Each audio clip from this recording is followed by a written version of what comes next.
15 अगस्त 1947 यह सिर्फ कैलेंडर की एक तारीख भर नहीं है दोस्तों, यह एक ऐतिहासिक पल है जब सैकड़ों सालों की गुलामी, बेड़ियों की झंझनाहट और अन्याय की काली रात के बाद भारत ने आज़ादी का पहला उजाला देखा था। नमस्कार दोस्तों, स्वतंत्रता दिवस की आप सभी को बहुत बहुत बधाई।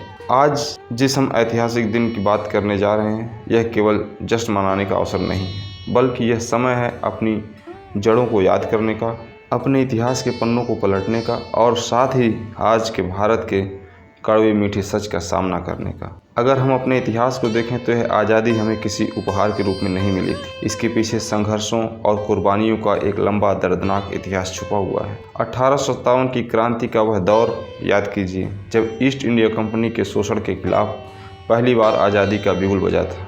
मंगल पांडे की वह पहली गोली, रानी लक्ष्मीबाई का वह अदम्य साहस, तात्या टोपे और नाना साहब का वह संघर्ष, इन सब ने अंग्रेज़ों की जड़ों को हिलाकर रख दिया था। भले ही 1857 का आंदोलन दबा दिया गया, लेकिन उसने देश के दिल में आज़ादी की जो चिंगारी जलाई थी वह कभी बुझी नहीं।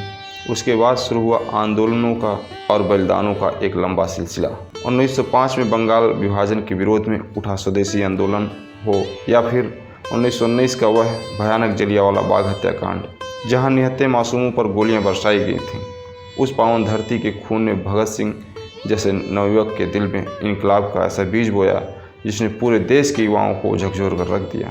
चंद्रशेखर आज़ाद का वह अमर संकल्प कि मैं कभी जीवित अंग्रेज़ों के हाथ में नहीं आऊँगा, अशफाक उल्लाह खान और राम प्रसाद बिस्मिल की वह अटूट दोस्ती और शहादत, और फांसी के फंदे को चूमते हुए भगत सिंह, सुखदेव और राजगुरु के चेहरों की वो मुस्कान, यह सब आज भी हमारे रोंगटे खड़े कर देती। एक तरफ जहां सुभाष चंद्र बोस ने आज़ाद हिंद फौज का गठन करके अंग्रेज़ों को ललकारा और कहा कि तुम मुझे खून दो, मैं तुम्हें आज़ादी दूंगा, वहीं दूसरी तरफ महात्मा गांधी के नेतृत्व में अहिंसा, असहयोग और नमक सत्याग्रह जैसे आंदोलनों ने अंग्रेज़ों की शासन व्यवस्था को पंग बना दिया। 1942 का भारत छोड़ो आंदोलन देश के कोने कोने में गूंज उठा और आखिरकार अंग्रेज़ों को इस महान देश को छोड़कर जाना ही पड़ा। यह आज़ादी उन लाखों गुमनाम शहीदों के खून से सींची गई है जिनका नाम शायद इतिहास के पन्नों में भी दर्ज नहीं हो सका।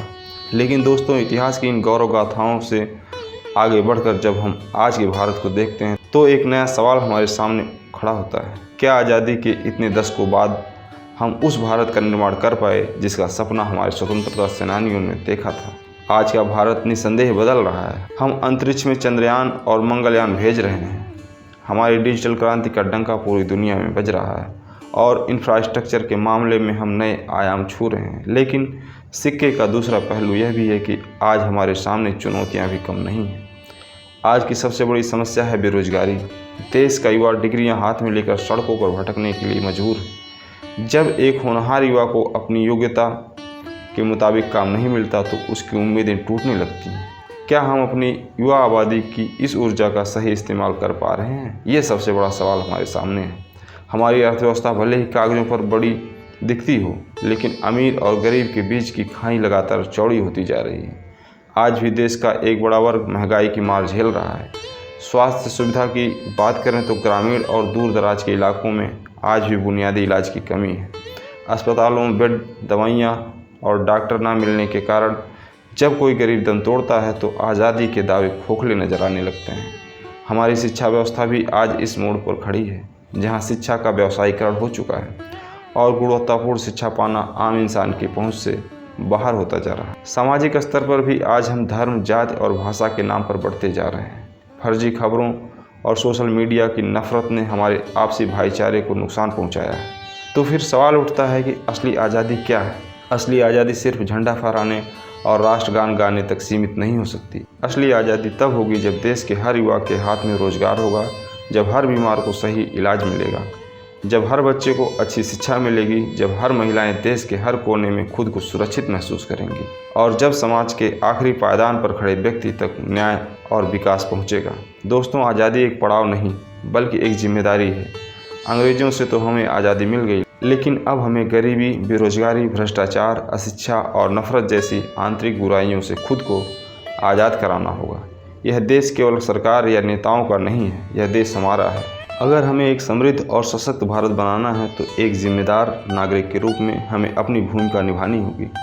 आइए इस स्वतंत्रता दिवस पर हम अपने शहीदों की शहादत को नमन करते हुए यह संकल्प लें कि हम अपने देश को सिर्फ एक भौगोलिक ढांचा नहीं बल्कि न्याय, समानता और प्रगति का एक ऐसा जीता जागता प्रतीक बनाएंगे जहां हर भारतीय गर्व से कह सके कि यह मेरा भारत है। जय हिंद, जय भारत।